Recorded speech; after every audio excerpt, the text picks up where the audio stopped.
राजबाला जी से आपका क्या रिश्ता है? अच्छा, मेरा नाम निशा है और जो मैं रोहतक से हूँ और राजबाला जी से मेरा संबंध ये है कि मैं उनकी दूसरे नंबर की बेटी हूँ। सदियों से सच है कि जो औरत होती है वो घर बार हर चीज़ संभाल सकती है, उसको धरती जैसा दिल दिया है भगवान ने। और ये जो विचार है ना, ये हमें हमारे मम्मी पापा दोनों से ही मिले हैं। आज का टाइम ये है कि अगर मैं आपके सामने खड़े होकर बोल पा रही हूँ, कारण क्या है? कॉन्फिडेंस, क्योंकि मैं महसूस करती हूँ कि मैं इन चीज़ों का जवाब दे सकती हूँ और जवाब देना आता है प्रैक्टिस से। और ये बात तो हमेशा मेरे पापा हमसे कहते थे कि एक लड़का पढ़ा ना तो एक परिवार ही पढ़ता है, क्योंकि वो अर्निंग करता है और परिवार को पालता है। पर अगर एक लड़की पढ़ती है तो वो अपनी बेटी को, अपने सास के परिवार को, अपनी ननद को, सबको आगे बढ़ने की उसमें प्रेरणा डालती है। इसलिए कहा जाता है कि जब भी कोई लड़की पढ़ती है तो 7 पीढ़ियाँ पढ़ जाती हैं, 7 पीढ़ियाँ आगे बढ़ जाती हैं। देखो, सरकारी संस्थाएं भी अपने हिसाब से काम करती हैं, पर एनजीओ और ट्रस्ट को आगे आने का फ़ायदा ये होता है कि वहाँ जो भी इंसान जुड़ा हुआ है ना, वो महसूस करते हैं कि कहाँ कोई कमी है। सरकार तो बड़े लेवल पे काम करती है, वो एक छोटे तबके तक चीज़ें आती आती कई बार ख़त्म हो जाती है, पर एनजीओ जो काम करती है वो बिल्कुल छोटे लेवल से स्टार्ट करके ऊपर तक जाती है। तो एनजीओ का जब कोई एनजीओ रन होती है तो उसमें उनका पर्सनल जो ध्येय होता है कि हमें इस चीज़ में सुधार लाना है, इस चीज़ को ठीक करना है। मतलब अगर सरकार कोई नियम कानून या कोई स्कीम लेके आ रही है तो वो ऊपर से नीचे की तरफ आता है, लेकिन जब कोई एनजीओ, जब कोई ट्रस्ट कोई काम शुरू करती है, वो नीचे से ऊपर की तरफ जाती है, वो ज़ीरो लेवल से काम करके बड़े लेवल तक जाती है। तो ये दोनों डिफरेंस मैं देखती हूँ।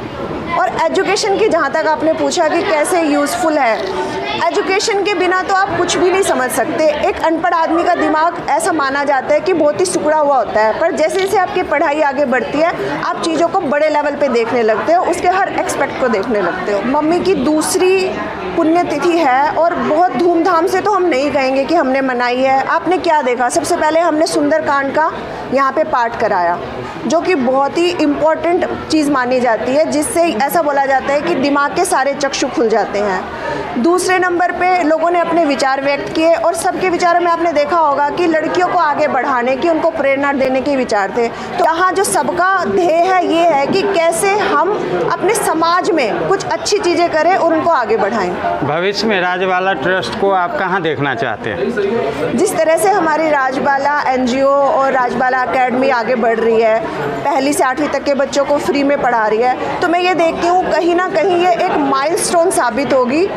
और लगभग शुरुआत तो हमारी हुई थी 10-12 बंदों से, लेकिन आज मैं देखती हूँ तकरीबन 400 से 500 लोग इसमें जुड़े हुए हैं। चाहे आप स्टूडेंट को ले, चाहे वो हमारी एरिया के जो प्रधान हैं उनको ले, जो भी यहाँ आता है वो यही कहता है कि भविष्य में जब भी इस एनजीओ को मेरी मदद की ज़रूरत होगी तो वो ज़रूर करेंगे।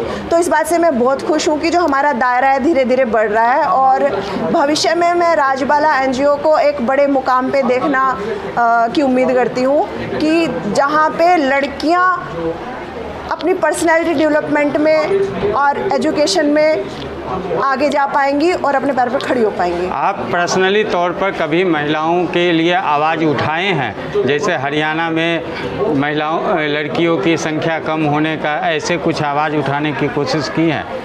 देखिए, अभी तक तो मुझे इस तरह का कोई मौका नहीं मिला, लेकिन एक बात मैं बता दूं, हरियाणा अब लड़कियों की जनसंख्या में पीछे नहीं है। ये चीज़ें मैंने नोटिस किया। अगर वहाँ के डाटा अगर लिए जाए तो लगभग हरियाणा भी उस चीज़ को कवर कर रहा है। पर भविष्य में कभी भी ऐसा मौका मिला, लेकिन हाँ, मेरे स्कूल में जिन भी मदर से मैं मिलती हूँ, मैं कोशिश करती हूँ कहीं ना कहीं उनको किसी ना किसी बात की प्रेरणा दे सकूँ, आगे बढ़ने की प्रेरणा दे सकूँ। और बड़े लेवल पे अगर मुझे मौका मिलेगा तो मैं ज़रूर इस काम को और आगे बढ़ाना चाहूँगी। बहुत बहुत धन्यवाद आपका जन जागरण से बात करने के लिए। Thank you.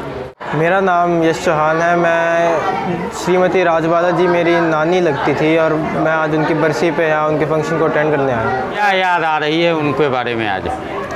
देखिए, इतना ज़्यादा टाइम तो नहीं मिल पाया, पर जैसे स्कूल्स के बाद वेकेशंस होती थी तो यहाँ मिलने आते थे नानी से।